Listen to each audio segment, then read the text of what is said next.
നമ്മുടെ ക്ഷേത്രത്തിലെ പൂജാ ചടങ്ങിൽ പങ്കെടുക്കണം. അതിൽ പങ്കെടുക്കുന്ന ശാന്തിമാർക്കൊക്കെ എന്തെങ്കിലും നമ്മളാൽ കഴിയുന്ന ഒരു വസ്ത്രം അല്ലെങ്കിൽ ഒരു ദക്ഷിണ, വസ്ത്രം കൊടുക്കുമ്പോൾ എപ്പോഴും ദ്വയവസ്ത്രം കൊടുക്കണമെന്നാണ് ഭാഗവതം പറയുന്നത്. വസ്ത്രദ്വയം, വേഷ്ടി, അംഗവേഷ്ടി അല്ലെങ്കിൽ ഒരു തോർത്തെങ്കിലും അതിന് കൂടെ ചേർത്ത് കൊടുക്കണം. അത് ഉത്തമം. അല്ലാൽ കഴിയുന്ന സഹായങ്ങൾ ചെയ്യാൻ കുഴപ്പമില്ല അവർക്കൊക്കെ. കാരണം നമ്മളെ മാത്രം ആശ്രയിച്ച് ജീവിക്കുന്നതാണ് ശാന്തി എന്ന് പറയുന്നത്. അവരുടെയും മനസ്താപം ഇരുന്നാൽ മാത്രമേ ദേവിക്കും ശാന്തിയും സമാധാനവും ഒക്കെ ഉണ്ടാകത്തുള്ളൂ. അവരും മനസ്താപത്തോടെയാണ് പൂജ ചെയ്യുന്നതെങ്കിൽ അത് നമ്മൾക്കും ദോഷമാണ്, നമ്മുടെ പ്രദേശത്തിനും ദോഷമാണ് എന്ന് നമ്മൾ മനസ്സിലാക്കണം.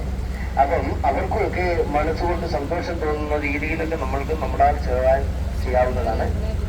കാരണം ഏറ്റവും നമ്മളെല്ലാം പുറത്തുവിട്ട് ഉറങ്ങുന്ന സമയത്ത് അവർ വെളുപ്പിനെ എഴുന്നേറ്റ് തുടങ്ങണം. 5:30 നട തുറക്കണമെങ്കിൽ